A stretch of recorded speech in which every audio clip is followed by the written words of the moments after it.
Muy buenas noches a todos. Vamos a iniciar nuestra segunda sesión.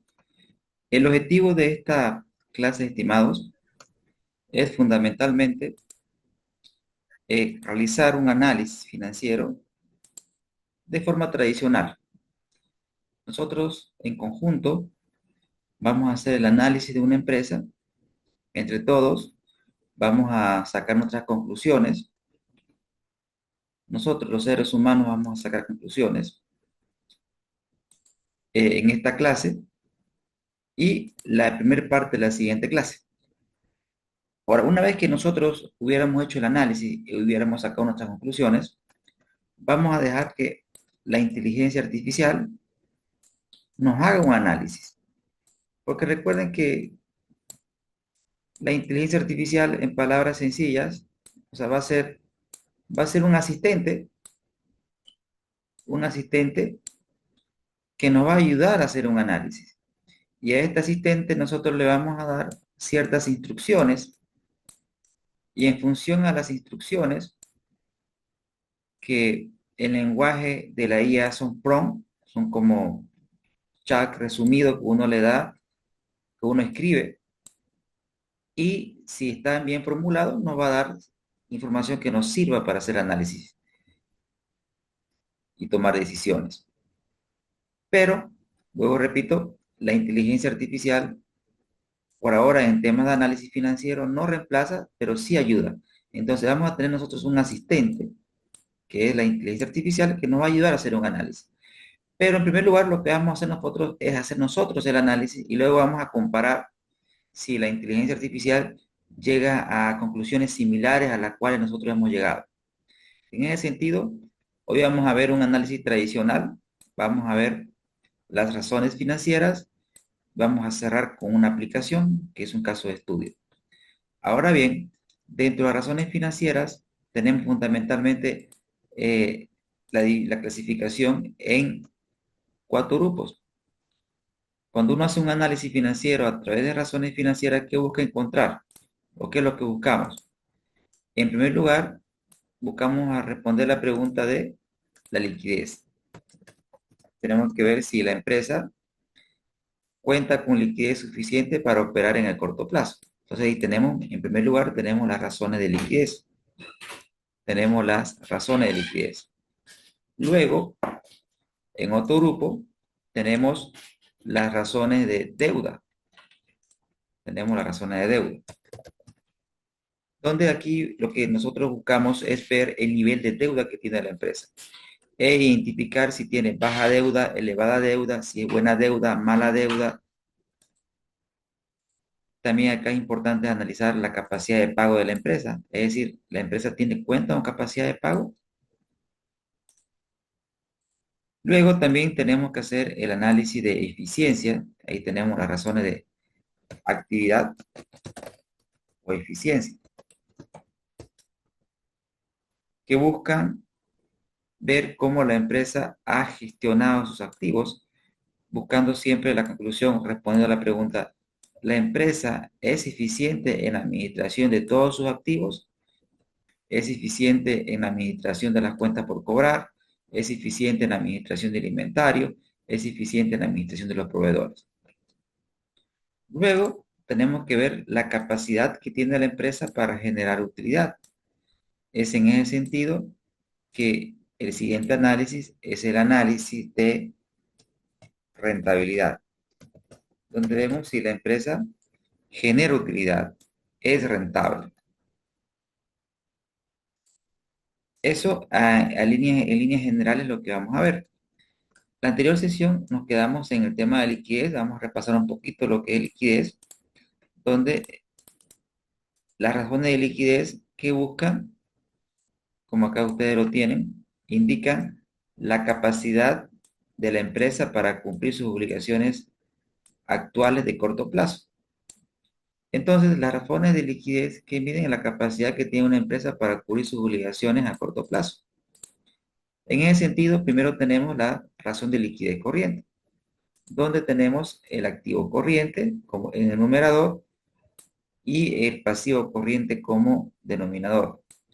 Ahora tenemos que entender que el activo corriente fundamentalmente está integrado por efectivo, está integrado por cuentas por cobrar, está integrado por inventario, donde el término corriente o circulante, ¿no? Fíjense, a ver, partiré de circulante, ¿no? Porque fundamentalmente el activo circulante lo que genera, pues, es un círculo, ¿no? ¿Por qué? Porque la empresa inicia con efectivo compra inventario, con inventario genera una venta, genera una cuenta por cobrar, cobra y nuevamente vuelve dinero a la empresa. Con ese dinero nuevamente se le invierte en inventario, nuevamente me genera una cuenta por cobrar y nuevamente cobramos y generamos efectivo. Nuevamente el círculo otra vez se repite. Con el efectivo nuevamente compramos inventario, el inventario nuevamente lo vendemos, me genera una cuenta por cobrar, cobramos y nuevamente volvemos al efectivo. Entonces, de ahí viene activo circulante, corriente, corriente porque circula, es decir, hace referencia a las aguas de un río. Es una de las explicaciones, ¿no? Otra explicación sería que el activo corriente es todo lo que es dinero o se va a convertir en dinero en el corto plazo.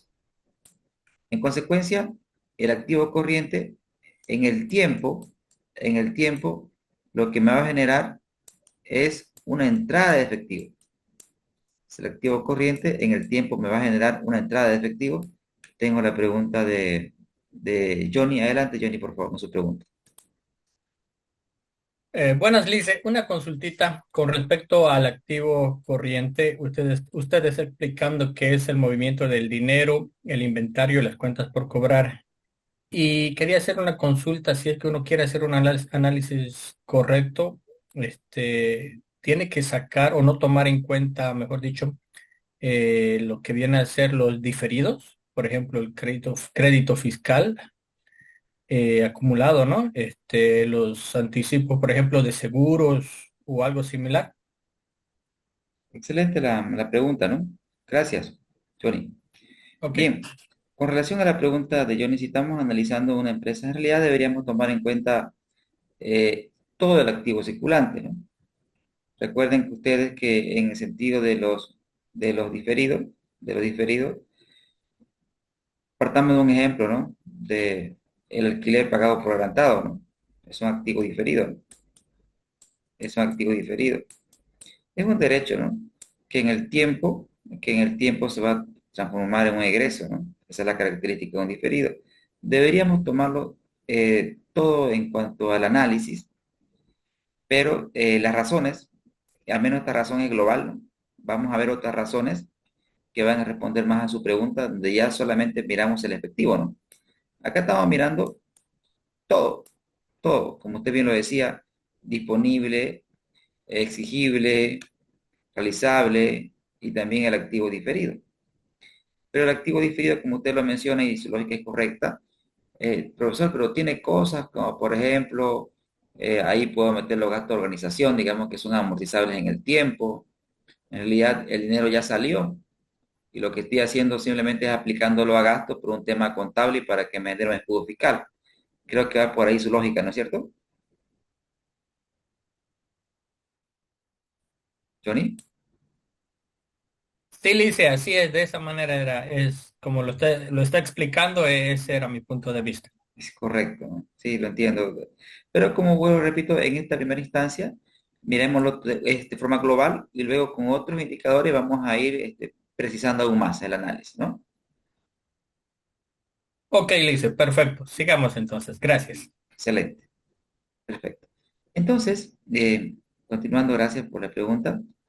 Bajo esta lógica, el activo corriente en el tiempo me genera un ingreso de efectivo y el pasivo corriente son las obligaciones de corto plazo y lo que va a ocurrir que el pasivo corriente en el tiempo lo que va a generarme es un egreso de efectivo.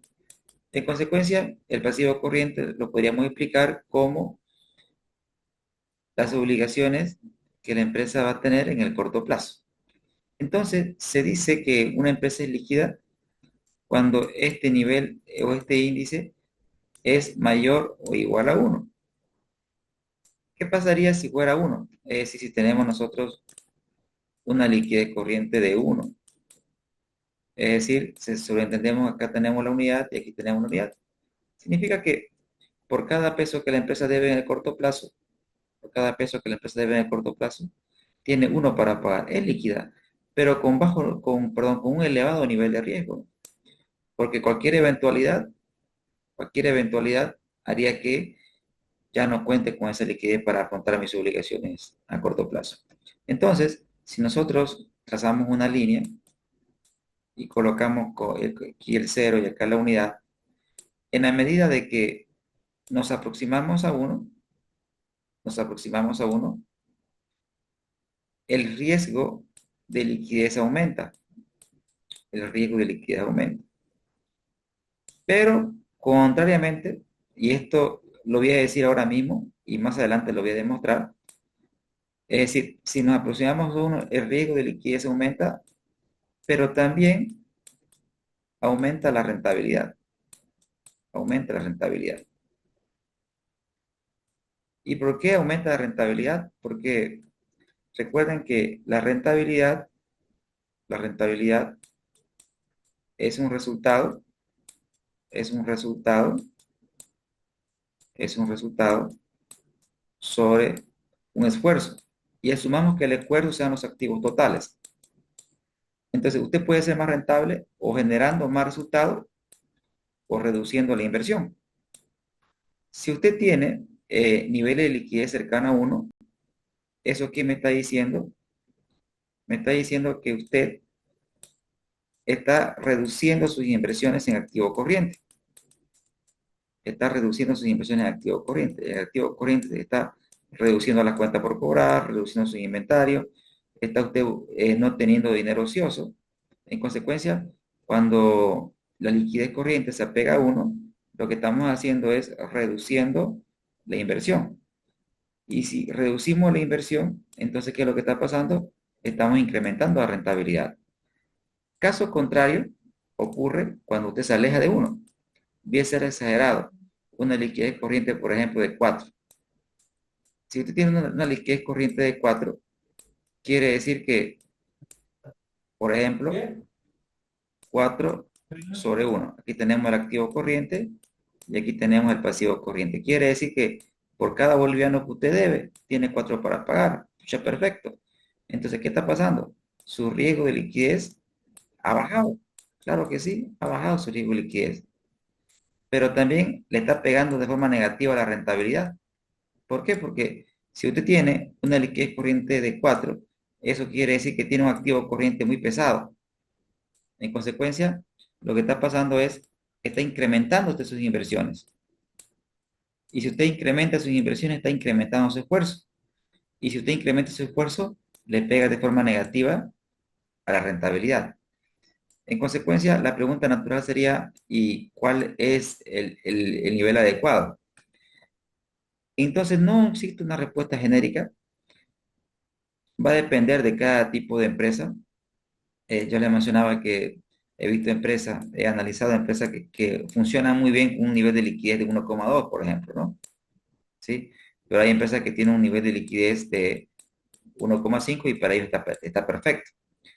Entonces, podríamos, si quieren, de alguna manera, establecer que cuando nos movamos de entre 1 y 2, o sea, no estaría mal, pero ya cuando veamos un número de 3, de 4, 2,5, ya ahí vemos que estamos de alguna forma siendo ineficiente en la gestión de nuestros activos, puesto que tenemos muchos activos inmovilizados, ya sea en cuentas por cobrar o ya sea en inventario, o ya sea en efectivo. Por ahí tenemos una caja muy fuerte, tenemos un disponible muy fuerte, no sabemos qué hacer con ese dinero. Tendríamos que hacer un análisis particular. Entonces, en resumen, de forma general se dice que una empresa es líquida cuando este indicador es mayor o igual a uno. Cuando nos apegamos a uno, estamos asumiendo más riesgo de liquidez, pero a la vez estamos siendo más rentables. Si nos alejamos de uno, 4, 5, 6, tenemos menos riesgo de liquidez, pero también menos niveles de rentabilidad. Eso, eso obviamente en un escenario ceteris paribus, o sea, manteniendo todo lo demás constante, es decir, manteniendo el resultado constante, ¿no? vamos a ver más adelante si se cumple o no esta teoría con la empresa que vamos a analizar, ¿ya? Colegas, ¿hasta aquí todo bien? ¿Se entiende lo que acabo de explicar?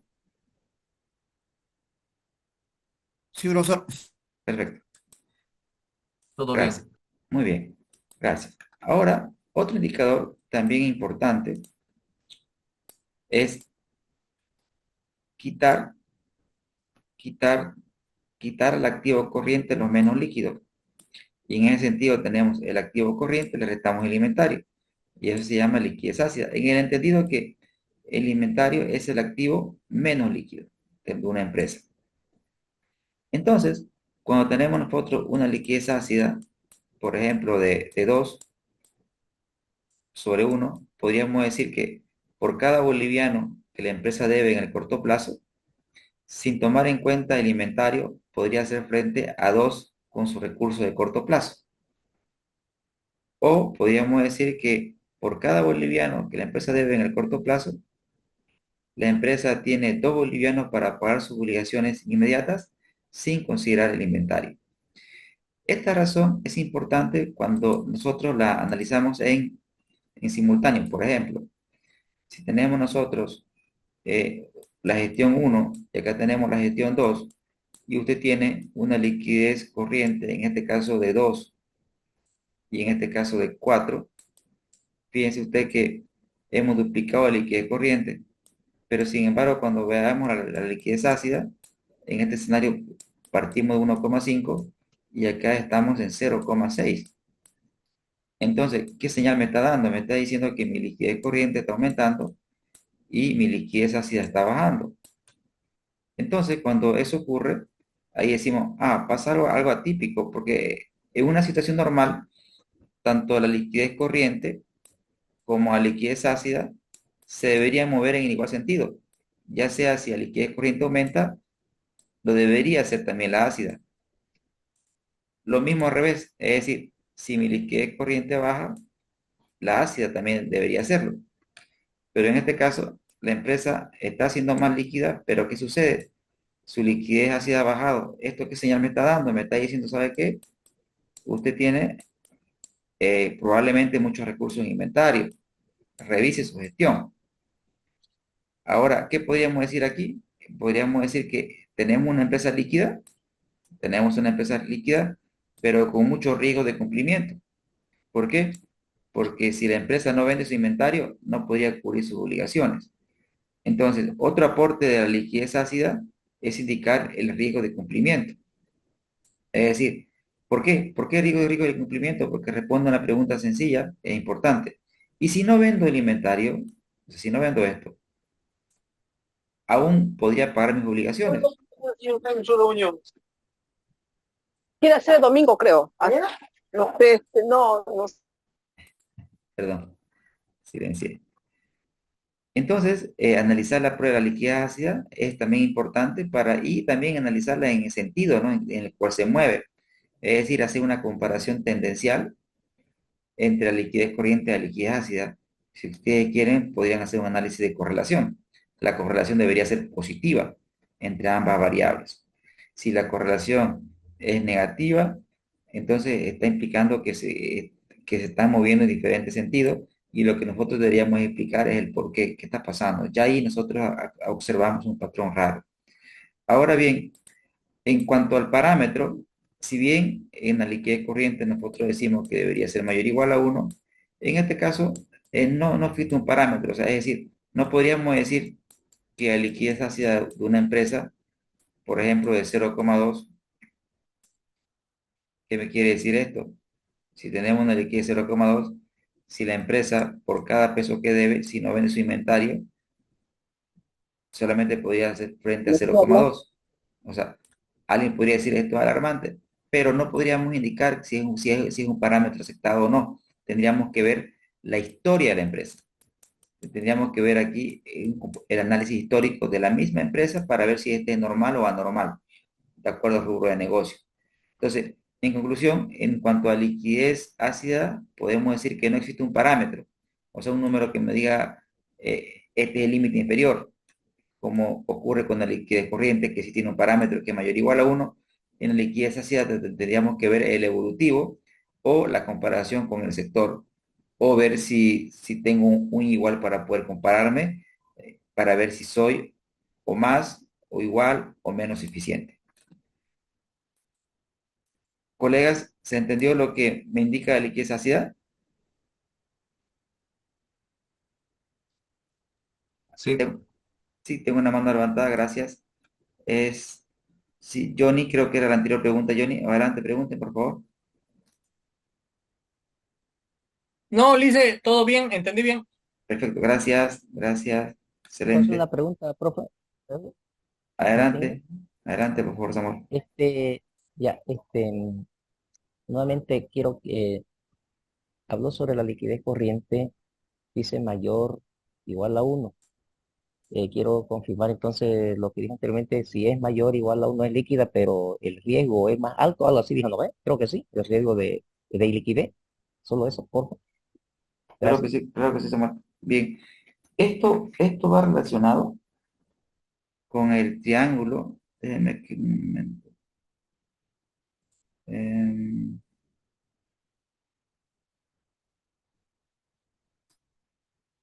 Johnny, ¿podría bajar su mano, por favor? Please. Gracias, Johnny. Muy bien. A la pregunta de colega es muy pertinente y ahora lo explico. En realidad, cuando lo mencionaba, el análisis de liquidez, me refería al triángulo financiero. Y en el triángulo financiero nosotros analizamos primero la liquidez corriente, medido por el activo corriente sobre el pasivo corriente. Luego vemos el concepto de riesgo de liquidez y luego vemos el concepto de rentabilidad. Rentabilidad. Rentabilidad. Entonces, ¿qué me dice este triángulo, colega? Me dice de que si una empresa, si una empresa reduce sus niveles de liquidez corriente, entonces eso va a hacer que su riesgo de liquidez aumente. Y cuando hablamos de riesgo de liquidez, estamos hablando de la probabilidad de que no contemos con el suficiente efectivo para hacer frente a nuestras obligaciones inmediatas. Es decir, si una línea, aquí tenemos la unidad, nosotros nos estamos apegando a uno,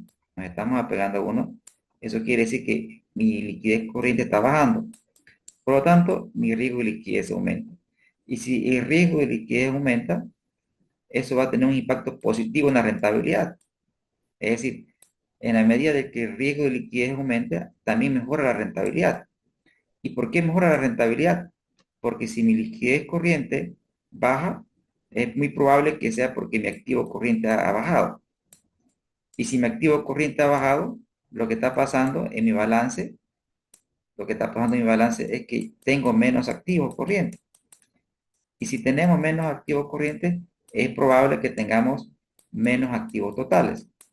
Si tenemos menos activos totales, quiere decir que el esfuerzo que estamos haciendo en inversión es menor. Y eso hace que la rentabilidad suba.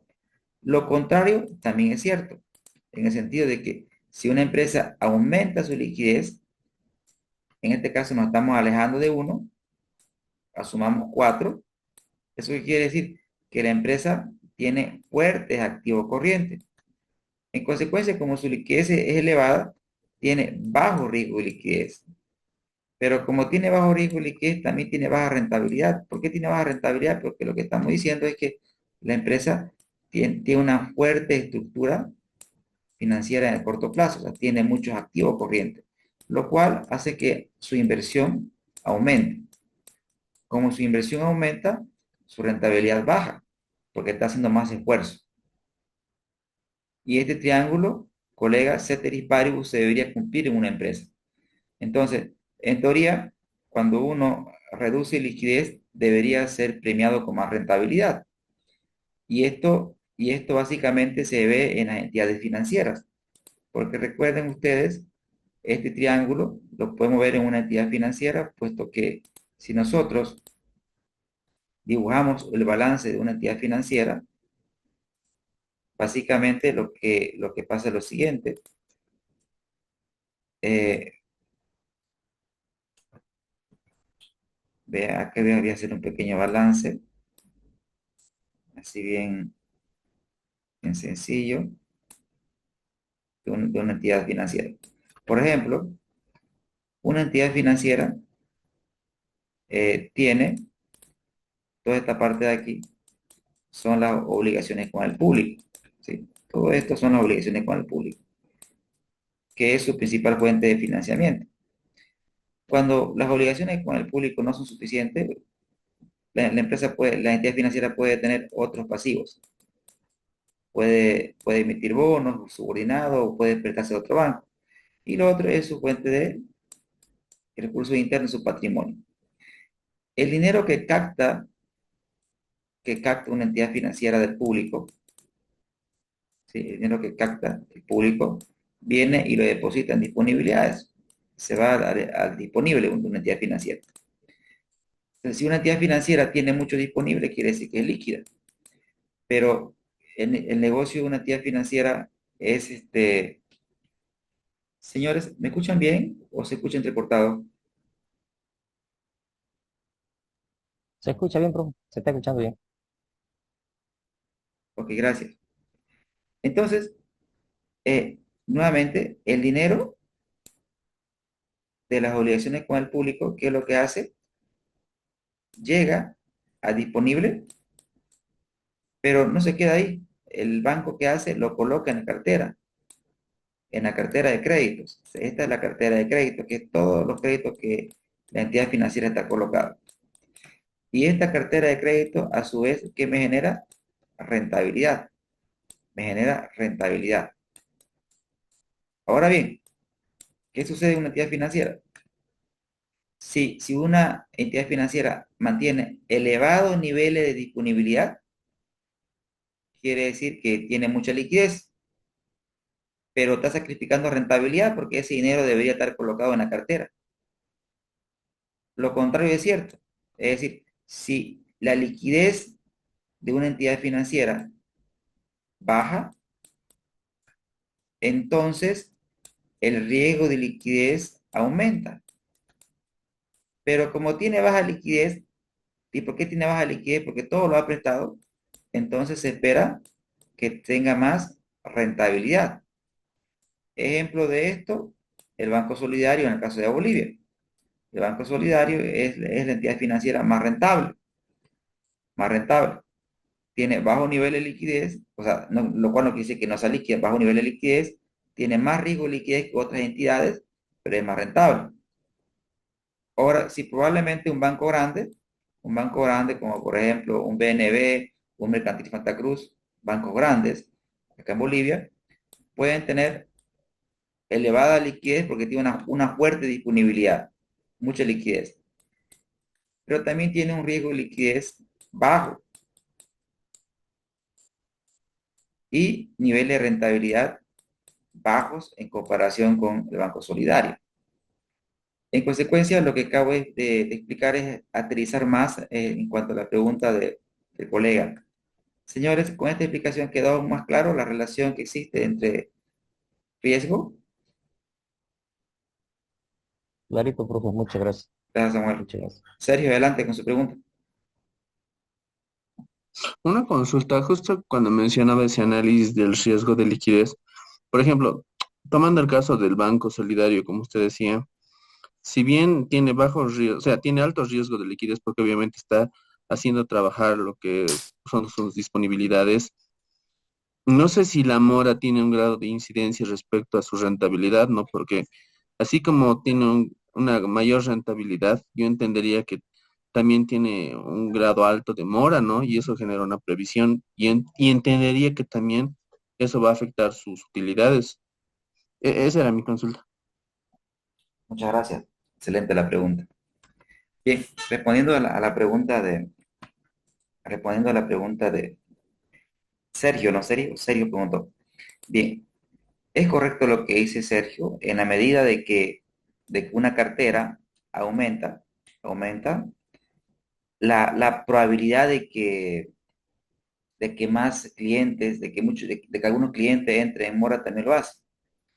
Pero aquí entra la tecnología crediticia de las entidades financieras. En ese sentido, el Banco Solidario, si bien tiene bajo nivel de liquidez, pero también tiene bajos niveles de mora, bajos niveles de mora. Entonces, tiene una buena cultura, podríamos decirlo así, una buena cultura en cuanto a la gestión de la mora. Es decir, los asesores de crédito están bien entrenados, ellos tienen metas muy claras y hacen que la mora de Bancosol, si ustedes entran ahorita a internet o averiguan, es una de las más bajas, si no es la más baja de los bancos múltiples, ¿no? Pero a lo que usted mencionaba es correcto, es decir, si la mora de una entidad financiera aumenta, si la mora aumenta, la entidad financiera tiene que hacer previsiones, tiene que hacer previsiones.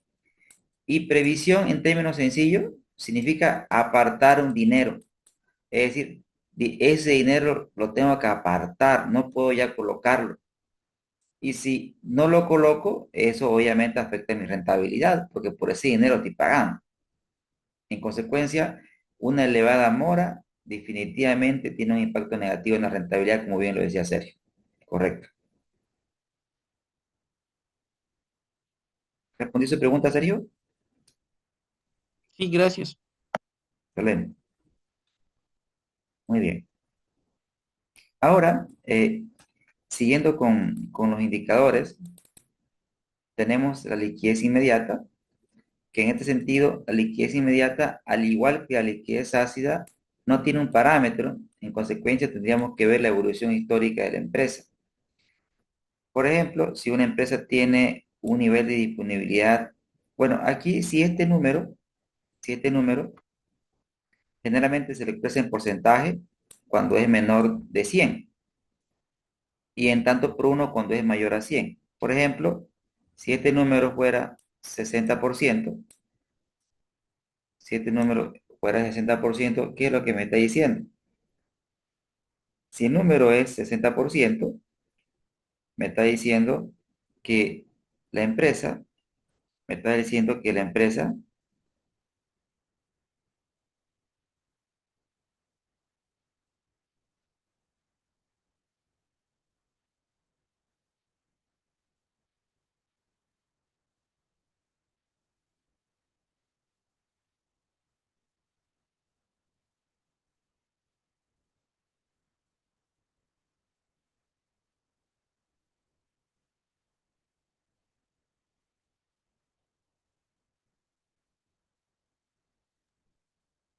¿Se cortó?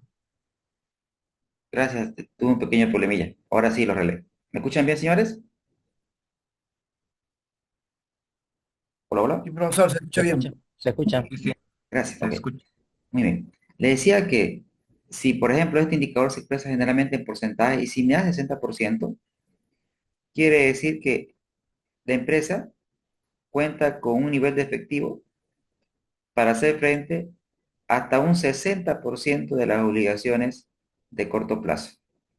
Entonces, si quisiéramos nosotros ser duros con nuestro análisis, deberíamos ver la liquidez inmediata.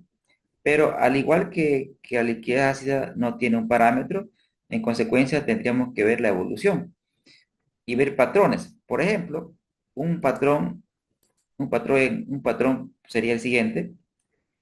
Si vemos nosotros, por ejemplo, que la liquidez corriente de una empresa, usted ve que tiene un comportamiento creciente, entonces un análisis simplista diría, ok, perfecto, estamos bien, pero si vemos la LI de liquidez inmediata y vemos que su comportamiento es decreciente, ah, caray, entonces estoy aumentando en liquidez, efectivamente, a nivel total, activo corriente y pasivo corriente, pero mi liquidez inmediata, que es el cash frente a las obligaciones, está bajando. Entonces, esto inmediatamente lo que hace mi análisis es activarse un poquito rojo, diciéndome que algo pasa en mi empresa. Tengo más liquidez corriente, pero tengo menos nivel de efectivo para hacer frente a mis obligaciones inmediatas, con lo cual debo preguntarme qué está pasando y tomar acciones correctivas para rectificar esta tendencia. En teoría, la empresa que gestiona la liquidez no debería tener este comportamiento, deberíamos tener una liquidez planificada, es decir, cierta estabilidad en el tiempo, lo mismo que la liquidez inmediata, buscar siempre una estabilidad en el tiempo, es decir, que en el tiempo no deberíamos tener muchas desviaciones, porque si ustedes hacen un análisis de liquidez y observan muchas desviaciones, es, es algo que, eso quiere decir que la empresa de alguna manera no tiene un norte, no tiene una gestión de la capital de trabajo adecuada, es decir, vive el día a día como venga y no planifica. Entonces, resumiendo, cuando hacemos análisis de liquidez, respondemos, este señor me dice, ¿es o no es líquida? ¿Es o no es? Y con los otros dos, nosotros lo que podemos ver de alguna manera es la calidad de la liquidez.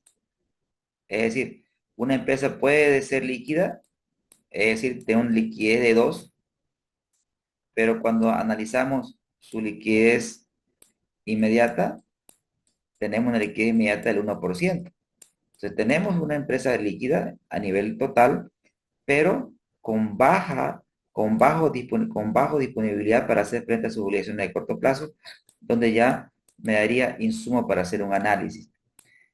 En consecuencia, cuando nosotros aplicamos estas razones, lo que tenemos que llenarnos es de dudas, preguntas, hipótesis, y luego, con base a las entrevistas con las diferentes áreas de la empresa, ya nosotros vamos a ir armando o narrando una historia.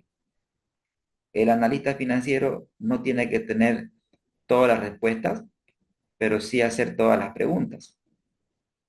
Es esa práctica la que nosotros vamos a hacer cuando analicemos la empresa que vamos a ver más adelante. Es decir, no esperemos tener todas las respuestas con lo que vamos a hacer, pero sí vamos a tener una lista de preguntas que la vamos a responder cuando nos entrevistemos con cada responsable de cada área. Entonces, un análisis con base a los estados financieros lo que nos va a decir, nos va a dar una idea de cómo está la empresa, pero no esperemos tener la verdad absoluta sin contrastar con las entrevistas o el levantamiento de información o reportería con cada área de la empresa. Eso recién nos va a decir cómo está la empresa. Y esa es una limitante de la inteligencia artificial. Por eso, el análisis financiero, aparte de los datos, tendremos que complementarlo con entrevistas con las diferentes áreas de la empresa. Adelante, Sergio. Si una consulta, como mencionaba este tema, con el tema del control de liquidez no sé si esto tendría, o sea, por lo menos yo lo veo así, un mayor control, pero directamente con el estado de flujo de efectivo. Y además no sé si en el taller vamos a tal vez ver algo de, justamente de este estado, para hacer un tipo de análisis de lo que está mencionando ahorita, ¿no? Que, o sea, esa era mi consulta, ¿no? Gracias, Sergio. Bien, hay dos cuestiones, ¿no? Bien, si nosotros quisiéramos hacer un análisis de qué pasó con el efectivo de la empresa, que realmente iba la pregunta del colega, si queremos nosotros hacer un análisis de qué pasó con la disponibilidad, tendríamos que, a ver, repito la lógica, ¿no? ¿Qué pasó? Cuando nosotros queremos responder a qué pasó, tenemos que hacer un análisis del flujo efectivo, porque el flujo efectivo me va a decir qué pasó con el efectivo, ¿no? Perfecto. Ahora, si queremos nosotros gestionar, tendríamos que ver presupuesto de caja, porque cuando uno hace un presupuesto de caja, ¿qué es lo que hace? Es simplemente una proyección de mis ingresos y mis ingresos de efectivo para identificar los momentos en los cuales voy a tener demasiado efectivo y en ese sentido invertir, o también ver un horizonte de tiempo prudente, generalmente esto es mensual, ver los meses en los cuales voy a requerir efectivo, en ese sentido, planear hoy conseguir esos recursos, ¿no? Entonces, recapitulando, dos cosas. Si quiero hacer el análisis de qué pasó, estado de flujo efectivo. Ahora, si quiero gestionar mi disponibilidad, presupuesto de caja que es hacia futuro. Va por ahí, se iba la respuesta, ¿no? A su pregunta. No sé si iba por ahí la pregunta. ¿Serio? Sí, sí, gracias, Licen. Y la consulta que le decía al final, no sé si vamos a ver en el taller también el tema, no sé, es ese estado financiero del flujo de efectivo. Haremos todo lo posible para poder verlo porque recuerde que el centro es la inteligencia artificial, pero sí, vamos a hacer todo lo posible para poder verlo, Sergio. ¿Listo? Igual Muchas gracias. tenemos 8 clases, ¿no? Sí, Bien, muchas gracias. gracias, Sergio. Muy bien. Ok, perfecto. Entonces, colegas, se entiende lo que es la razón de liquidez, las interpretaciones de cada razón y la importancia del análisis evolutivo. ¿Lo tenemos claro todos? Sí, profesor. Perfecto. Comprendido, Genial. Gracias. Bien. Las razones de deuda,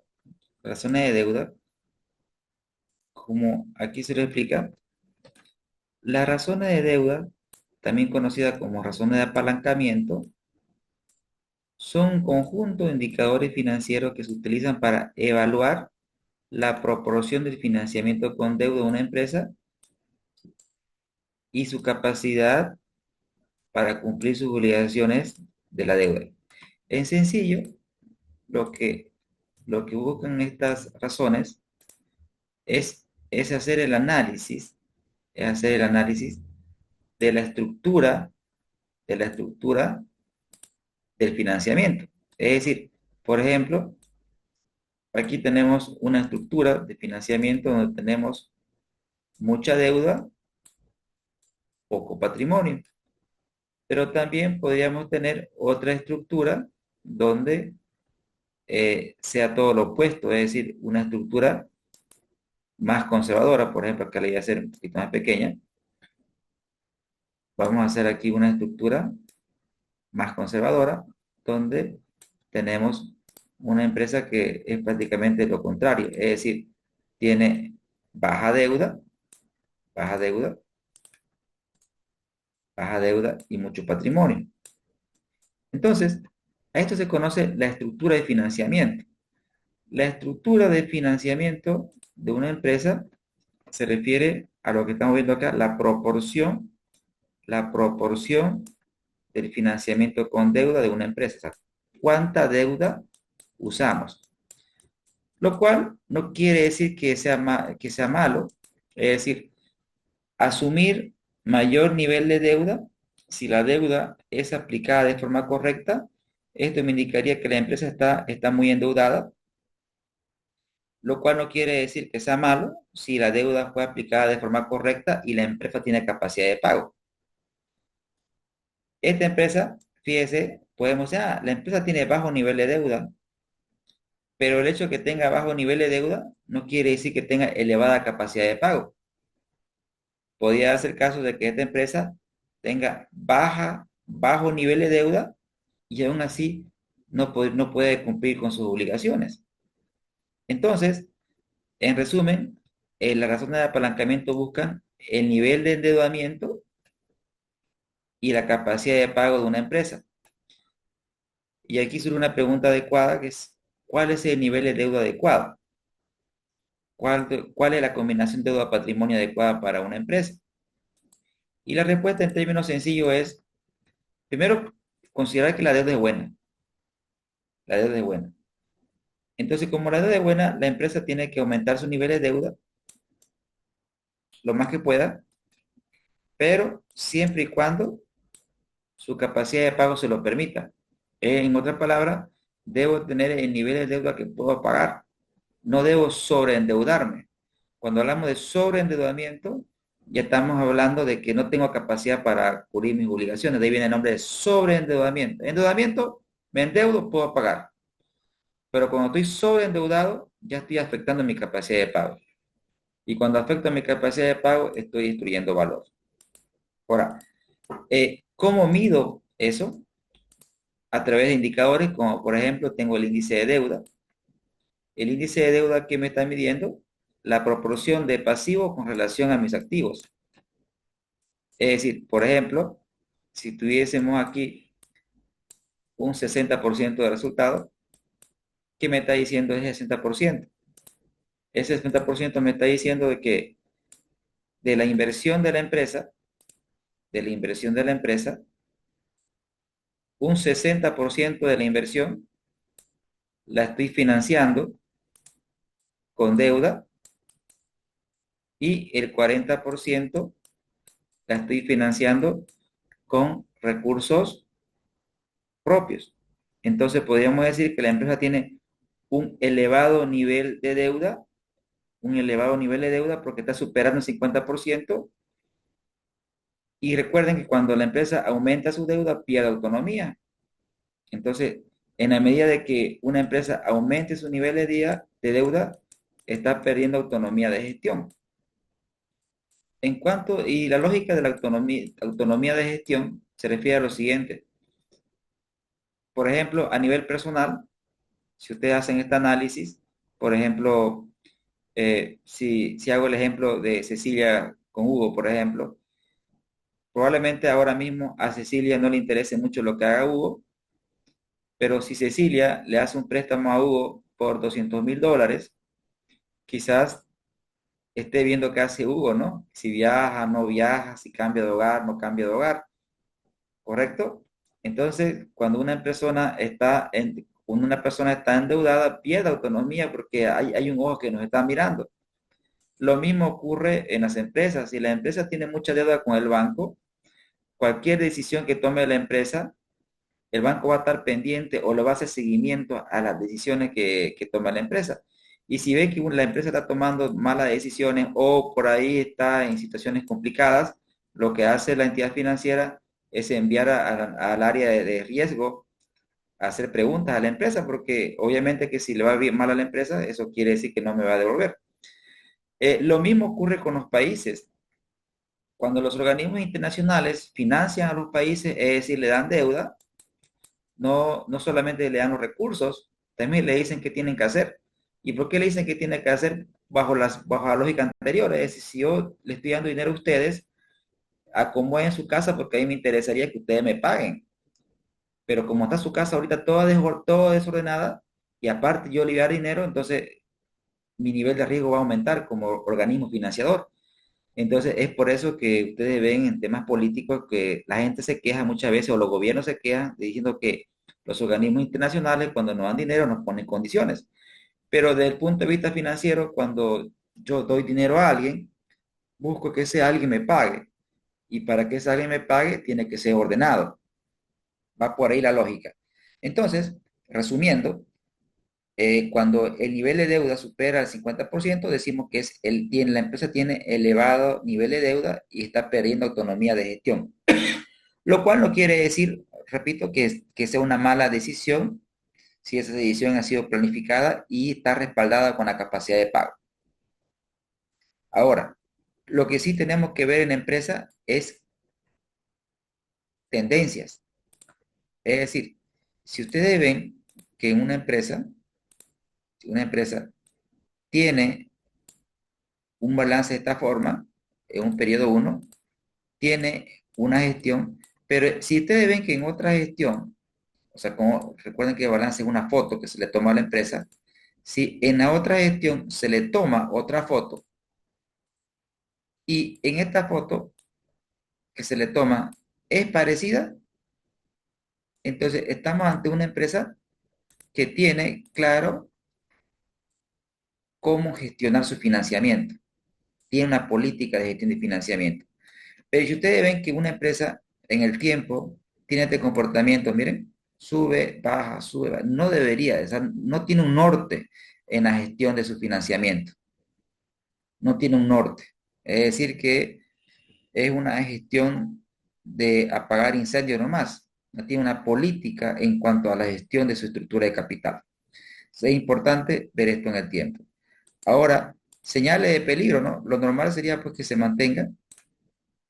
Ahora, si ustedes ven que el índice de deuda va a tener un comportamiento ascendente, pasa algo en la empresa. Pero también lo otro es cierto, o sea, tampoco, si tiene un comportamiento de crecimiento, también pasa algo en la empresa. Porque la deuda genera apalancamiento y el apalancamiento es bueno para la rentabilidad. Señores, hasta aquí se entiende lo que es el índice de deuda, cómo se interpreta, colegas. Sí, profesor. Perfecto.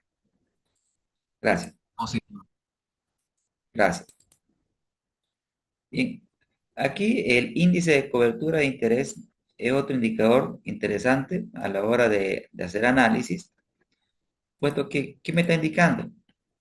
Si mi índice de cobertura de interés, por ejemplo, es de 4, se sobreentiende que abajo está la unidad. Esto quiere decir que la empresa puede pagar con su resultado operativo, porque recuerden que esto es la utilidad antes de intereses e impuestos, que es equivalente al resultado operativo. Si este ratio es 4, este ratio se mide en veces, quiere decir que la empresa, con su resultado operativo, puede pagar 4 veces sus intereses, lo cual es bueno, Mientras más elevado sea, este indicador es mejor para la empresa.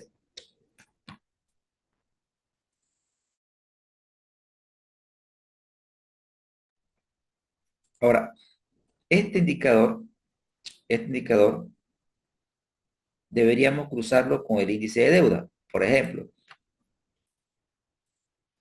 si uno ve que el índice de deuda ha aumentado, ¿cómo puedo ver que la deuda fue aplicada de forma correcta?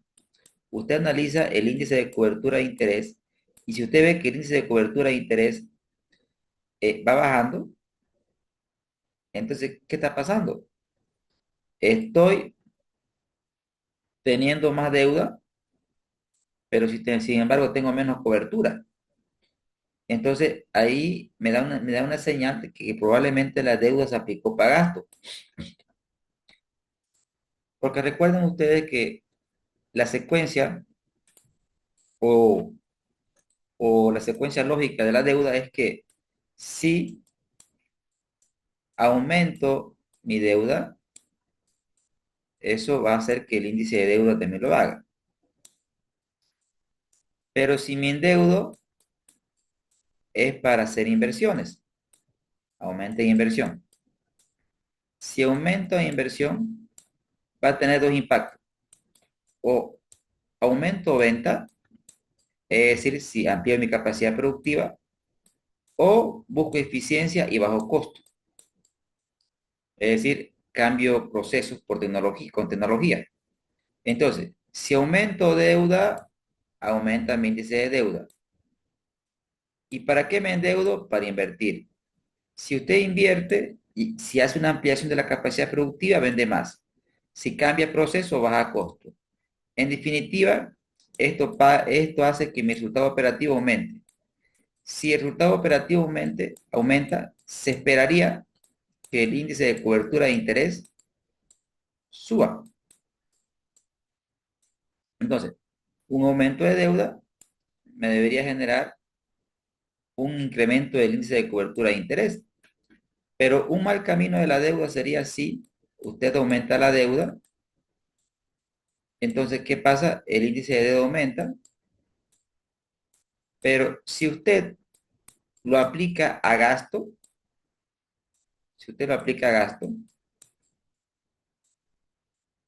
digamos, qué sé yo, un despido de un personal, una indemnización fuerte, eso no le va a pegar a las ventas, no le va a pegar al costo, pero sí usted va a tener un gasto mayor que antes. O sea, va a tener usted un gasto mayor. En consecuencia, su resultado operativo va a bajar, porque ya tiene más gasto que un gasto mayor. Y eso va a hacer que su índice de cobertura de interés baje, ¿sí? Baje. Entonces, una mala deuda es deuda que se aplica para gastos que no tiene efecto en venta ni costo, más bien hace que sus gastos se incrementen y eso afecta de forma negativa al índice de cobertura de interés. Entonces, aquí es importante la correlación en el tiempo, es decir, que si el índice de deuda va aumentando, se esperaría que en el tiempo el índice de cobertura de interés también lo haga. Ahora, Si mi índice de deuda baja, ¿sí? Si mi índice de deuda baja, ¿qué esperaría como empresa? Si tengo menos deuda, debería mi cobertura también mejorar. Debería tener este comportamiento también. ¿Por qué? Porque si usted tiene menos deuda, es porque debería pagar menos intereses. Si paga menos intereses, su cobertura también debería aumentar. Esta es la buena señal. Es decir, si me endeudo más y la deuda es buena, está bien administrada, debería aumentar mi cobertura. Si baja mi deuda, pago menos interés, o sea, baja mi denominador. En consecuencia, debería también aumentar mi índice de cobertura de interés. Entonces, esta debería ser la tendencia natural del índice de cobertura de interés. Caso contrario, si esto va bajando en el tiempo, entonces ya lo que me obliga como analista es a preguntarme qué está pasando con la empresa. Colegas, ¿se entendió el índice de deuda y la relación con el índice de cobertura de interés? ¿Lo tenemos claro?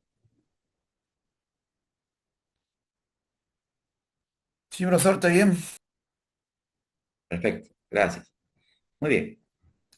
Y finalmente, tenemos el índice de calidad de deuda, que aquí lo que me relaciona es la deuda de corto plazo con relación a la deuda de corto plazo. Por ejemplo, si nosotros tenemos un índice de calidad de deuda del 80%, eso quiere decir que del 100% del pasivo, de todo mi pasivo, el 80% está en el corto plazo. Si la empresa tiene mucha deuda concentrada en el corto plazo, eso genera una presión para la liquidez. En consecuencia, si mi índice de calidad de deuda aumenta, entonces mi liquidez corriente, ¿qué va a pasar? Baja. ¿Y por qué baja mi liquidez corriente? Porque la empresa está teniendo mucha deuda en el corto plazo. Porque del 100%, si, por ejemplo, si fuera 80, del 100% de mi deuda total, el 80% se encuentra en el corto plazo. Y recuerden ustedes que liquidez corriente es activo corriente sobre pasivo corriente. En consecuencia, si usted tiene mucha deuda en el corto plazo, tiene mucho pasivo corriente. Si aumenta su pasivo corriente de usted, eso automáticamente le pega de forma negativa a la liquidez de la empresa. En consecuencia, ahora bien, si es bueno o malo, también hay que manejarlo esto con pinza, tendríamos que ver la estrategia o lo agresiva que puede hacer la empresa. Es decir, si la empresa, si la empresa es agresiva, es decir, ¿qué quiere decir agresiva? Cuando una empresa es agresiva en la gestión de su capital de trabajo, cuando una empresa es agresiva en la gestión de su capital de trabajo, su liquidez corriente tiende a ser uno, ¿sí? Tiende a ser uno. ¿Y por qué? Porque es una empresa que busca operar siempre próxima a uno, me se apega a uno.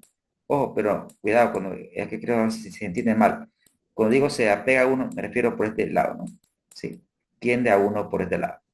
No es que sea 0,8, 0,9 y se apega a uno, no. No estamos apegando a uno por la derecha. Sí.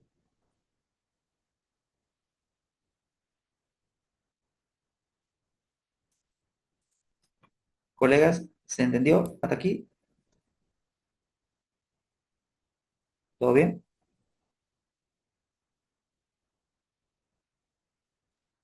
Sí, Lice, yo sí. Bueno, está bien entendible. Gracias. Ok. Aquí podemos concluir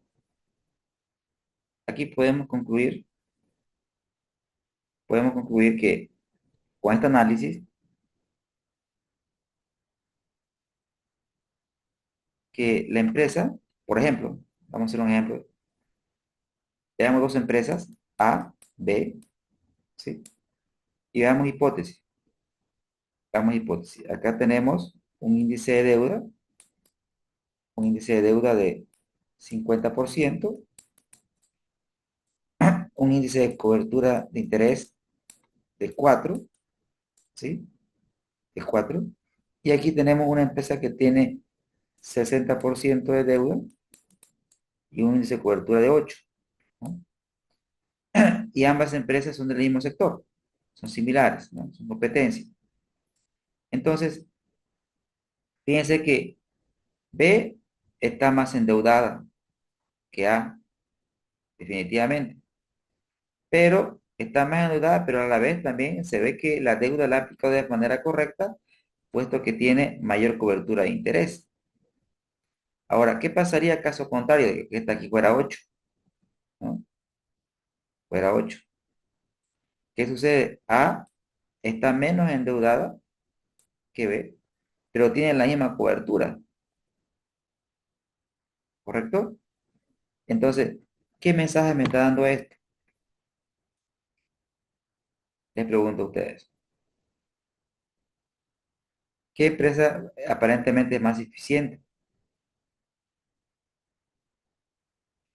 La A, profesor, ¿Por qué la A? porque tiene menos deuda, 50%. Y una buena cobertura de interés, ¿no es cierto? Sí. Claro. Ambos tienen la misma cobertura de interés, ¿no? Pero B está más endeudada. ¿Qué dicen los demás?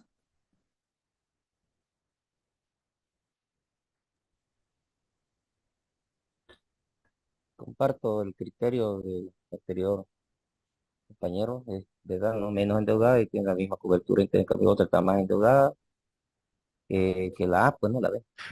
Sin embargo, tiene la misma cobertura, es lo que puedo apreciar, ¿no? Es correcto, pero siempre, ¿no? Cuando nosotros hacemos el análisis, tendríamos que ir al detalle, ¿no? Hacer el análisis minucioso de la deuda, porque a veces estos números nos pueden engañar, porque recuerden que son una foto, ¿no? ¿A qué me refiero? Imagínese usted que esta empresa está más endeudada que esta, pero ¿qué sucede? La empresa ha hecho su corte al 31 de diciembre, ¿ya? 31 de diciembre. Podría ser que la empresa adquirió la deuda, digamos, en octubre, y esa deuda recién se está aplicando. Entonces, esa deuda está en una empresa endeudada, pero los frutos de esa deuda aún no lo he visto. Entonces, es ahí cuando nosotros a veces fallamos, cuando somos injustos en el análisis, cuando no conocemos el contexto, ¿no? Porque uno podría decir, has aumentado tu deuda, ¿y por qué tu cobertura no cambia, no mejora? Ahí viene la respuesta con, ok, lo que sucede es que nos hemos endeudado, pero aún no hemos aplicado esa deuda. En consecuencia, aún no podemos ver los resultados. Entonces, un análisis sin contexto, y el contexto lo dan las personas que están dentro de la empresa, podría ser erróneo. Es ahí, en ese contexto, es una limitante de la inteligencia artificial, porque la inteligencia artificial es como un niño que va aprendiendo en función a lo que usted le va dando y va almacenando y va aprendiendo y va aprendiendo y va aprendiendo. Y cada vez con base al uso que usted le dé, en un segundo, tengo personas que están en espera, ya. Ok, ya lo estoy admitiendo. Pero la IA, tal cual, no va a conocer, pues, situaciones internas de la empresa, ¿no es correcto? La inteligencia artificial va a hacer un análisis con base a la data que tiene. Por lo tanto, no pretendamos aplicar a rajatabla todo el análisis que nos haga, porque ella no entiende el contexto de la empresa. ¿Quiénes conocen el contexto de la empresa? Los que trabajan dentro de la empresa. Entonces, ahí va por ejemplo, en mi experiencia, cuando generalmente hago un análisis financiero, respeto los procedimientos de cualquier otra persona, pero el paso uno que yo hago es, pido la información financiera y hago un análisis integral de la empresa, a detalle. Con base a ese análisis, me formulo preguntas, hago mi cuestionario. Con mi cuestionario me dirijo a las áreas generadoras de ese número, ya sea producción, ya sea el área comercial, ya sea compras. Una vez que tenga el resultado de las entrevistas, ¿no? Veo que cuadre lo que hacen las personas y lo que dicen los números. Y si veo que no cuadra, entonces ahí pido algún documento respaldatorio. O sea que si esta persona me dijo que hizo algo, entonces que evidencie el documento que hizo lo que dijo que él hizo, ¿no? Valga la redundancia. En consecuencia, los números reflejan las decisiones de las personas. Y en función de eso, recién hago mi análisis final. Es decir, que el análisis final no solamente debe hacerse con base a los ratios o a los numeritos. Tenemos que ver lo que hacen las personas, las decisiones que toman las personas, que eso es lo que le da contexto al análisis. Entonces, la IA va a tener esto, datos, pero el contexto es muy particular de la empresa. ¿Correcto? ¿Se entiende, colega, la lógica? Sí, profesor. Sí, así es. Perfecto, excelente. Muy bien. Entonces, solamente para cerrar esto, gracias. Aquí podemos decir que, uno, ver si la empresa tiene baja deuda, elevada deuda o baja deuda. Vemos la calidad de la deuda con la cobertura y la concentración de deuda en el corto o en el largo plazo. Bien. Otro grupo de indicadores son los indicadores de eficiencia o actividad. Estos indicadores, veamos lo que nos dice la IA.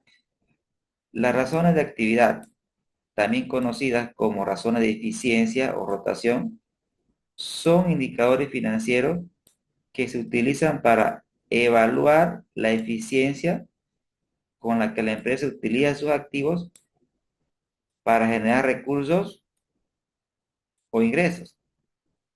Perfecto.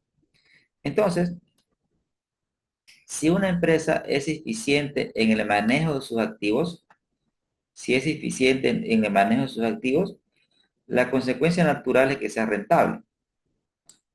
Entonces, las razones de actividad están directamente relacionadas con la rentabilidad de la empresa, como también con la liquidez de la empresa. Veamos algunas razones. La más conocida se llama rotación de activos. Cuando vemos este indicador de rotación de activos, lo que estamos viendo es la eficiencia total de la empresa. ¿Cuán eficiente es la empresa en el manejo total de sus activos? Recuerden ustedes que la venta es un resultado. La venta es un resultado. La venta es un resultado. Y el activo total es un esfuerzo, es una inversión. En consecuencia, si tenemos nosotros una rotación de activo total, por ejemplo, de 4, ¿qué es lo que nos está diciendo? Ese número 4 nos está diciendo que por cada boliviano que hemos invertido en los activos, por cada boliviano que hemos invertido en los activos, ese boliviano me ha devuelto 4 bolivianos en ventas. Es decir, por cada boliviano invertido, ese boliviano invertido me ha generado 4 en ventas. En consecuencia, lo que debería esperar que la rotación de activo total en el tiempo debería tener pues un comportamiento creciente. Debería tener un comportamiento creciente. Sin lugar a dudas, la empresa siempre está haciendo inversiones en activos, pero los incrementos en ventas deberían ser mayores, para que este ratio suba. Ahora bien, si observo que mi rotación de activos es decreciente, entonces ahí me pregunto por qué decreciente. Podría ser decreciente por un problema en ventas. Es decir, Entonces, podría ser decreciente porque las ventas de la empresa están bajando. Ahora, si las ventas de la empresa están bajando, la pregunta es ¿por qué están bajando? Y ahí la explicación es porque tengo un problema interno, es decir, no estoy gestionando, o sea, mis esfuerzos comerciales son ineficientes, no tengo una buena estrategia de comercialización, no tengo una buena estrategia de marketing, o por ahí es un problema externo, una coyuntura económica, política, en el país existen muchos bloqueos, muchos paros, o la intensidad de la competencia ha aumentado de manera terrible. Entonces, podría ser por un tema de ventas, pero no siempre la rotación baja por un tema de ventas. Podría ser también el caso de que las ventas, de que la venta más bien tenga un comportamiento creciente. Es decir, las ventas aumentan y sin embargo mi rotación cae. Entonces, ahí la explicación está dada por los activos. Entonces, puede ser que estoy vendiendo más, pero tengo demasiadas inversiones en activos. Demasiadas inversiones en activos. En consecuencia, soy ineficiente y tendría que analizar dónde está esa ineficiencia.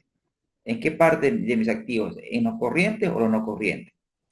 Entonces, esto me da un panorama global de mi eficiencia. Es interesantísimo este indicador y tengo que ver su comportamiento en el tiempo. Lo ideal, repito, es que tenga un comportamiento o una tendencia creciente en el tiempo. Ahora, ya yendo un poco más a nivel particular, están el periodo promedio de inventario, que este indicador me indica en promedio cuánto tiempo demoro en vender mi inventario.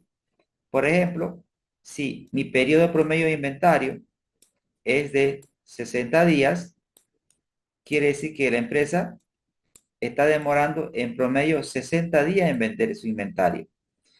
¿Qué esperaría con este indicador? Esperaría que en el tiempo o se mantenga o baje este número. Es decir, siempre buscamos nosotros vender lo más rápido el inventario.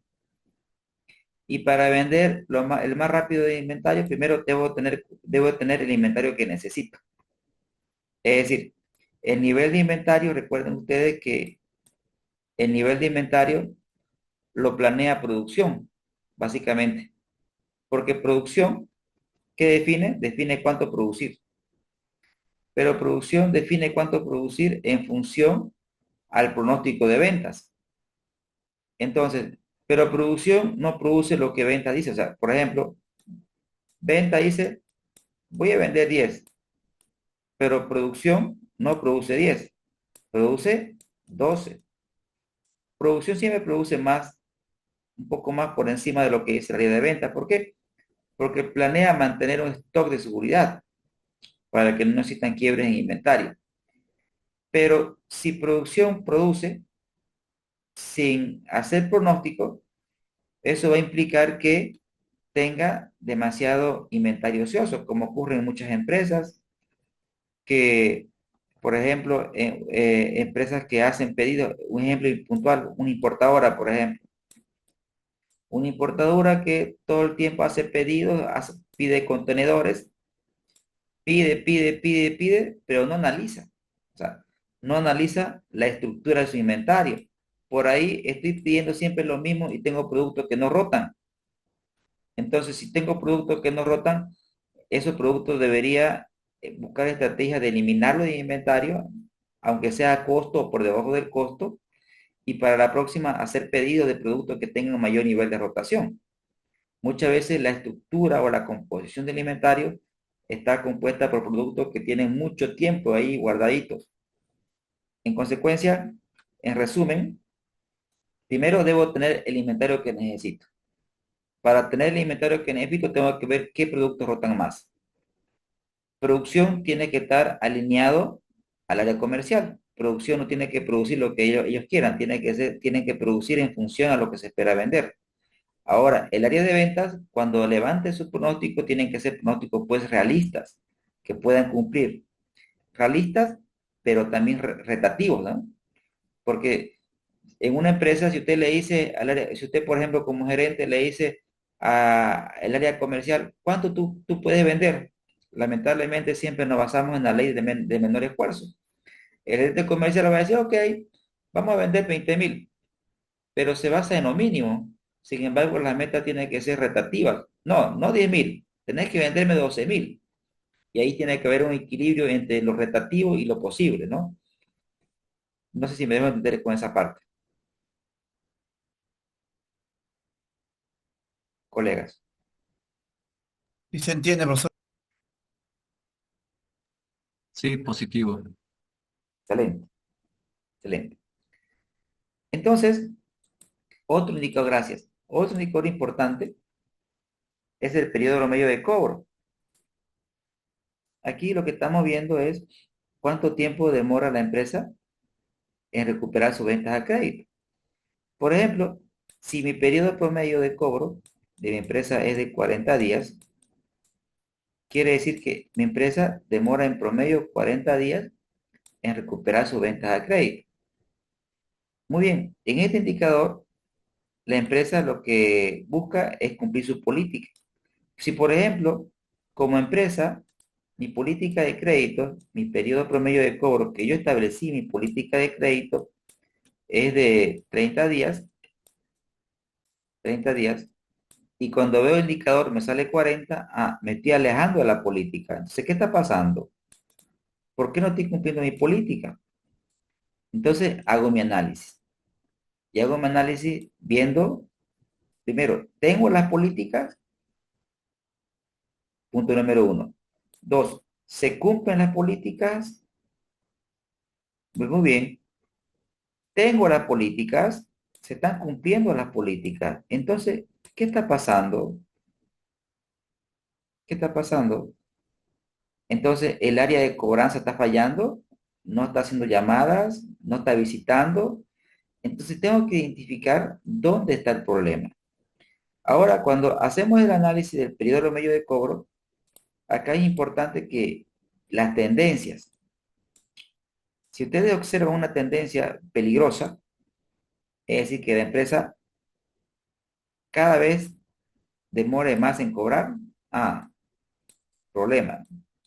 Porque si la empresa demora más en cobrar, ¿sí? ¿Cuál es su efecto en la empresa? Si usted demora más en cobrar, está afectando su disponible. Primer elemento, ¿sí? Segundo elemento, si usted demora mucho en cobrar, lo que está pasando es que sus cuentas por cobrar van a ser elevadas, ¿no, señores? Si mis cuentas por cobrar van a ser elevadas, quizás usted tenga una liquidez corriente fuerte, pero es porque tiene mucho por cobrar. Como tiene mucho por cobrar, tiene muchos activos, su rentabilidad va a bajar. Entonces, voy a tener un problema de flujo, voy a tener una liquidez corriente alta mentirosa porque todo va a estar en por cobrar y estoy afectando mi rentabilidad. Entonces, me pega en la rentabilidad. Es importante que, en este caso, la tecnología de los bancos son espectaculares. ¿Por qué son espectaculares? Porque sucede que, por ejemplo, en las entidades financieras, especialmente en los microcréditos, este asesor coloca crédito en el público, pero este asesor tiene que hacerle seguimiento al cliente, porque este cliente no tiene que entrar en mora, o sea que yo tengo que dar buenos créditos. Es decir, el mismo asesor que coloca es el mismo asesor que busca la forma de cómo hacer que el cliente esté al día en su crédito. Algunas prácticas, por ejemplo, que considero incorrectas, es cuando en las empresas en las empresas comerciales, existe una persona que se encarga de dar crédito. Pero existe otra persona que se encarga de de recuperar esos créditos si entran en mora. Entonces tenemos dos personas, una que le da al cliente y una que se encarga de gestionar las cuentas por cobrar. El problema que existe es que si hay un problema, si usted observa que el periodo medio de cobro de la empresa se dispara, esta persona le va a decir, no, este no está cobrando. Y este de aquí le va a decir, no, es este que no está colocando bien los créditos, no está cumpliendo las políticas. Y si algo es valioso en la empresa, es el tiempo. En consecuencia, si hay dos personas y la una le dice a la otra le dice a la una, lo que estamos es perdiendo tiempo porque todo el mundo se está echando la culpa, ¿no? En consecuencia, una buena práctica es que la misma persona que otorgue los créditos sea la misma persona que en el caso de que el cliente esté en mora, que se encargue de las recuperaciones. Es, considero desde mi punto de vista, una buena práctica para mantener bajos niveles de morosidad. Entonces, en resumen, buscamos aquí cumplir la política y en lo posible recuperar lo más que podamos las cuentas por cobrar. Colegas, ¿se entiende este punto? Dice una pequeña consultita. Adelante. Aquí, por ejemplo, yo soy contador y aquí mi consulta es el total de las ventas tiene que ser el total facturado, ¿cierto? No el 87% que eso va en un estado de resultados, ¿no? Es correcto. Vamos por parte, como dice el ecualizador, ¿no? Bien, Sí, esa era mi duda. Gracias, Lice. Después perfecto. todo bien. Muy bien. No, la pregunta es brillante. Cuando nosotros hacemos el análisis de los estados financieros, nos basamos en la información contenida en los estados financieros. Y fíjense que estas ventas representan, en realidad son las ventas netas, ¿no? Porque la estamos extrayendo del estado de resultados, es el 87%, ¿correcto? Para efecto del cálculo del indicador. Es decir, que este indicador no esperemos que sea preciso, es decir, me explico, no esperemos que cuando me diga periodo medio de cobro,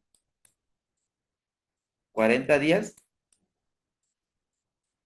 40 días, eso no quiere decir, digamos, que es 40 días clavadito, ¿no? Es un aproximado que es claramente lo que usted está manifestando, ¿no? Porque estamos trabajando con información del estado de resultados y estamos trabajando con el 87% de las ventas. Más que la precisión, es una aproximación a la verdad y yo lo utilizaría para identificar tendencias, que es básicamente lo que nos va a decir cómo estamos en esta gestión, ¿no? Ahora, si queremos precisión, tendríamos que pedir el mayor de cuentas por cobrar. Porque si usted pide el mayor de cuentas por cobrar, ¿qué va a tener en el mayor de cuentas por cobrar usted?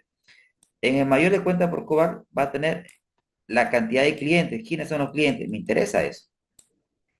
Va a tener usted el monto. ¿Cuánto le a cada cliente? Va a tener usted la fecha inicial.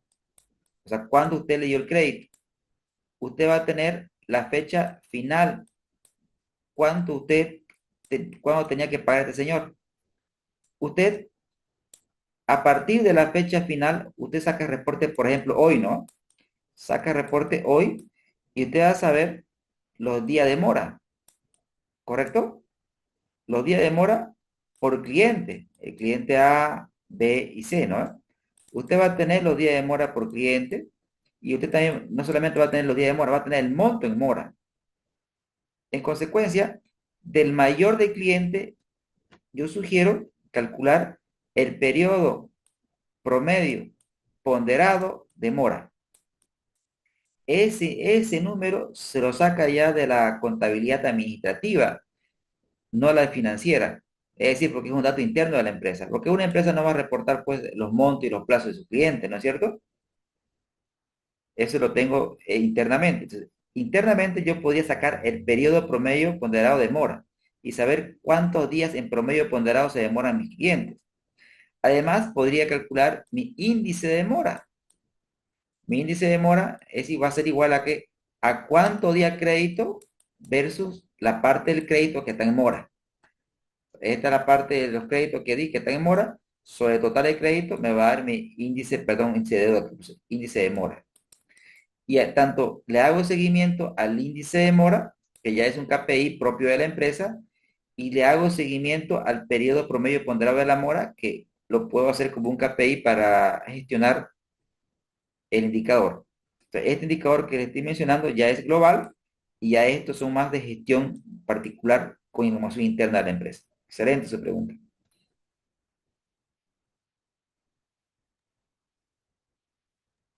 Listo, listo. Muchas gracias por la explicación. Gracias a usted, Johnny, por la pregunta. Muy bien. Genial. Una consulta, bro.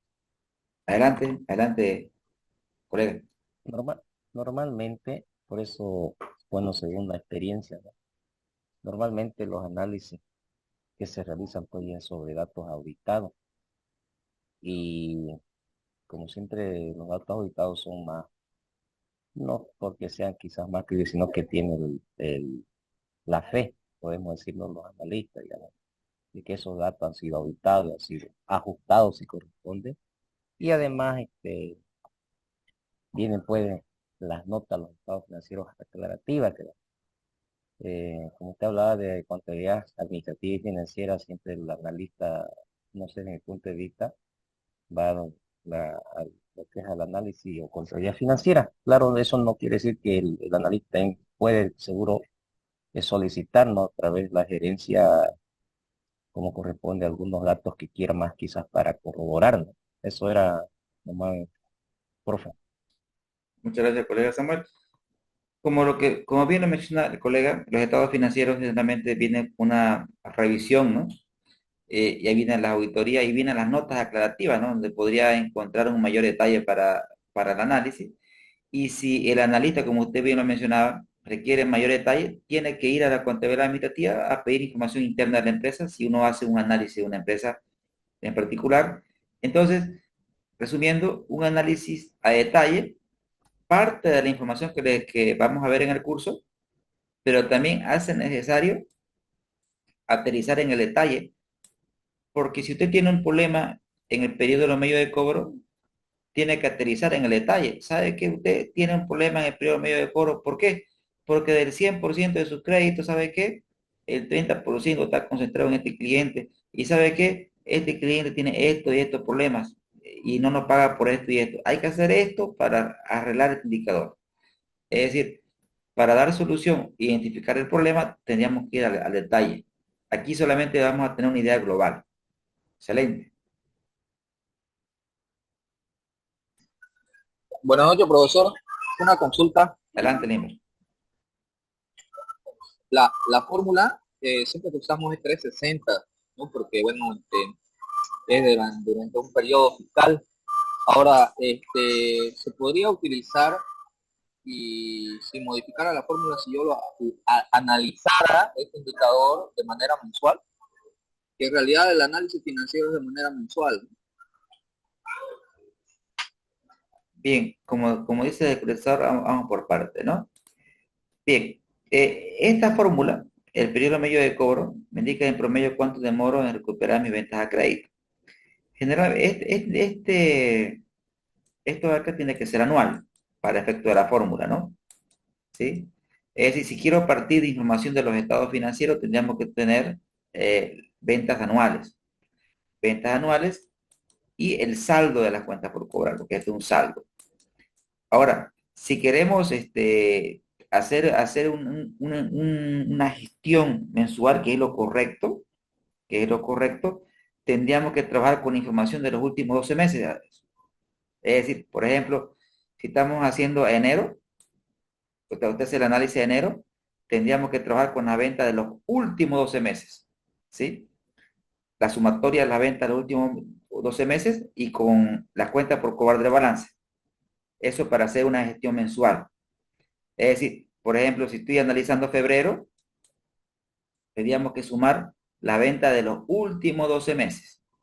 Si estoy analizando marzo, la sumatoria de la venta de los últimos 12 meses versus el saldo de la cuenta por cobrar. Ahora, pero si quiero ser más caduco en el cálculo, más fino en el cálculo, tendríamos que trabajar con información de los mayores. Es decir, el mayor de la cuenta por cobrar de febrero, el mayor de la cuenta por cobrar en marzo y generar KPI de gestión de cuentas por cobrar. Todo sería lindo. Ok, gracias, profesor. Excelente.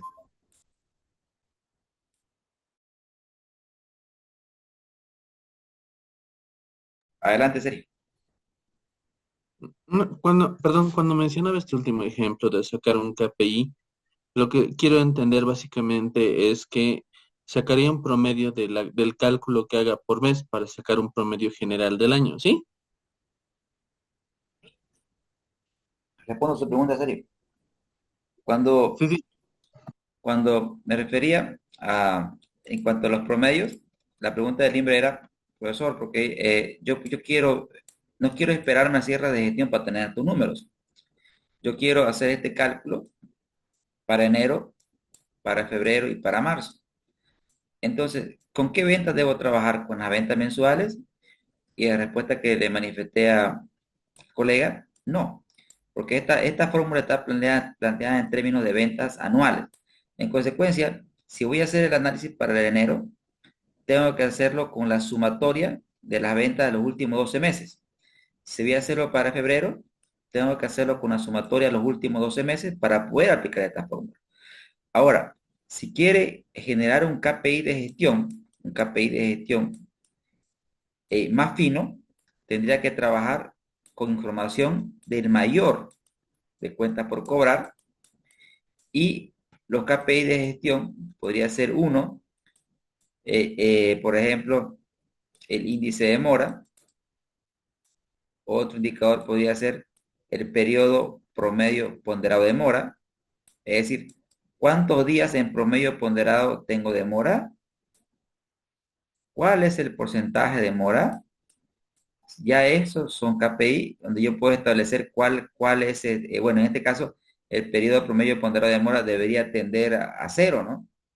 Pero generalmente no va a ser cero porque siempre va a haber un cliente que de manera excepcional o eventual no pague puntualmente, ¿no? Pero debería mantenerlo, por ejemplo, en un índice aceptable en función a mi negocio, ¿no? Ok, Vamos, gracias, Cristian. gracias a usted, señor, por preguntar. Muy bien. Continuando con la diversión, vamos a otro indicador que es el periodo promedio de pago.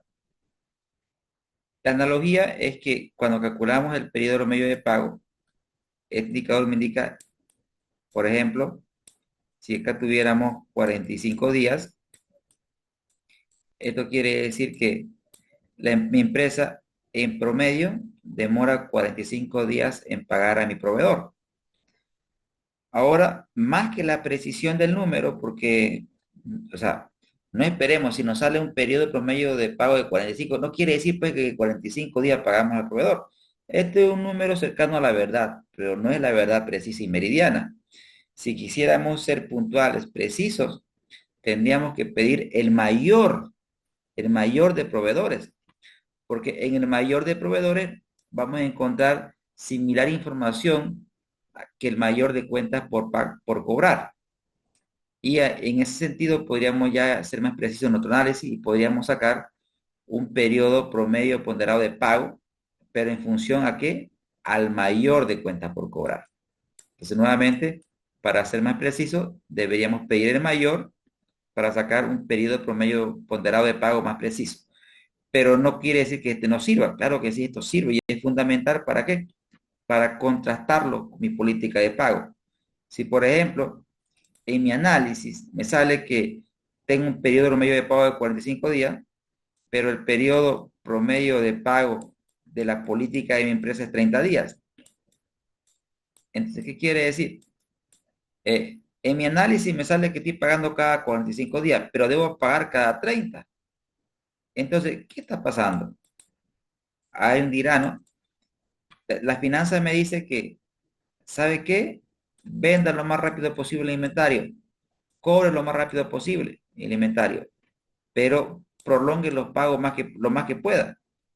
Entonces alguien podría decir, estoy aplicando las finanzas de forma correcta. ¿Por qué? Porque le estoy pagando a mi cliente, perdón, le estoy pagando a mis proveedores cada 45 días, pero sin embargo en el contrato que tengo con él dice 30. No, o sea, está bien que esto aumente, pero que sea por una negociación, no por un incumplimiento. Aquí lo que estoy haciendo es incumplir el contrato y en consecuencia estoy afectando a la seriedad de la empresa. Y la seriedad de la empresa es todo, porque el proveedor también es otra empresa. Si no soy serio con mi proveedor, imagínense que el proveedor tenga poder para poder de negociación. ¿Qué va a hacer? Simplemente va a buscar otro cliente, ¿no? Y no me va a entregar su producto a la empresa y podríamos tener un problema a largo plazo. En consecuencia, es importante ver las tendencias también. Es decir, si la empresa, ustedes ven que su periodo promedio de pago va en aumento, ¿eso qué me está diciendo? Que la empresa está demorando más cada vez en pagar. Y la pregunta que nos hacemos es, ¿por qué no pagan las empresas? O porque no pueden, o porque no quieren, digamos, ¿no? Porque las dos cosas pueden darse. Entonces, tenemos que ver si no estamos pagando porque no podemos, tenemos un problema de flujo, o no estamos pagando porque somos ineficientes en el proceso de pago. Por ahí el pago a proveedores es muy tedioso. Es decir, o existen muchas personas en el proceso de pago, o hay pagos que están ahí dormidos y no se los gestiona. O sea, tenemos efectivo, pero somos ineficientes en el tema de gestión de los pagos. En ese sentido, tenemos que buscar eficiencia de honrar nuestras obligaciones de manera oportuna y puntual, porque la seriedad de una empresa es como la seriedad de una persona. Todo el mundo quiere estar con una persona seria, hacer negocio, ¿no? Es decir, hacer un trabajo con una persona seria que me diga, este día te entrego un informe, este día te llega el informe. Pero si sabemos que la persona no es seria, en el tiempo nos vamos alejando de ella. Lo mismo las empresas, o sea, van buscando nuevos clientes.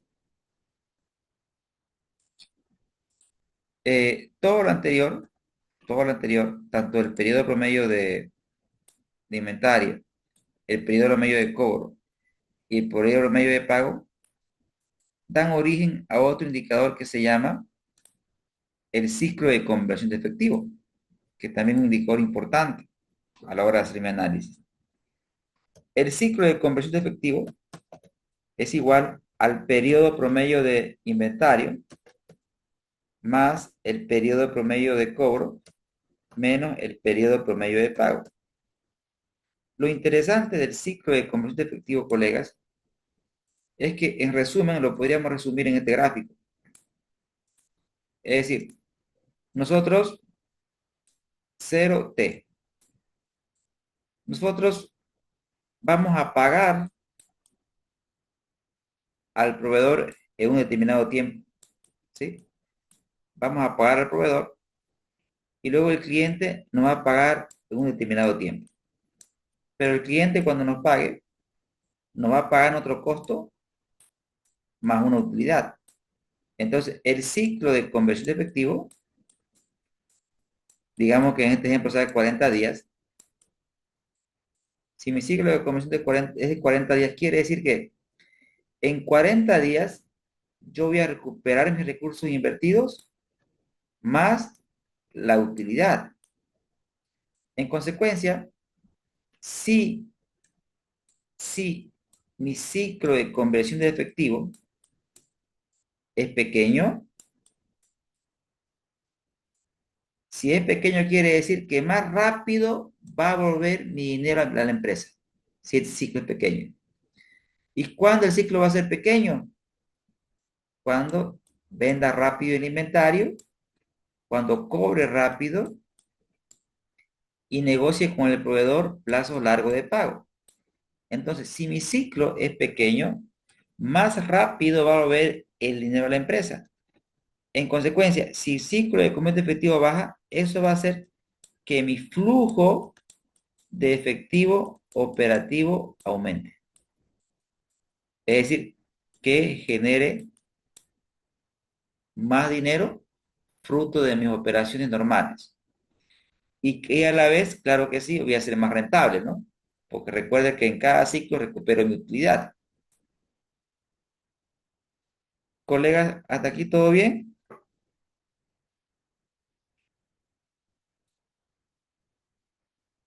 Sí, Lice.